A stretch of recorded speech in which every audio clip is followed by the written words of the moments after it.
Hey, this is Rush. Now let's go through setting up a custom domain. Now you don't have to use a custom domain. You're more than welcome to run your shop on the domain that we created, transvana.com. So this is the one that we've been seeing everything on. Still gonna get your banner, you're still gonna get your logo, and we're gonna add products very soon, I promise.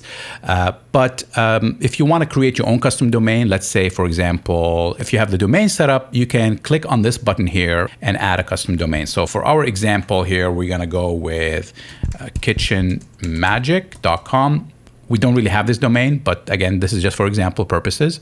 Let's click on check domain here. And we're gonna get some simple steps of exactly how to set up our Kitchen Magic domain for Seller Trend shops.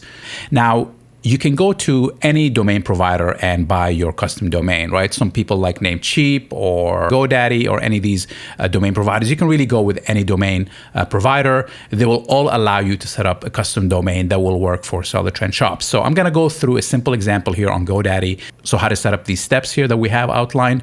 But these steps that I'm gonna go through here are gonna be available on any domain provider that you choose. So let's go here to GoDaddy, log into our GoDaddy account. And over here, you can see that I've already set this up in our DNS record section on GoDaddy for our brand new domain that we bought. And this is how we add them. We just click on add and we click on a record and we put www in here. And then we put our IP address, the one that we saw on this page right here. Right, this IP address, we grab this IP address, we put it in here. You can leave this as default and you click on add record. And then when that happens, you're gonna see something that looks like this right here, right? The A record, www, the IP address that we specified.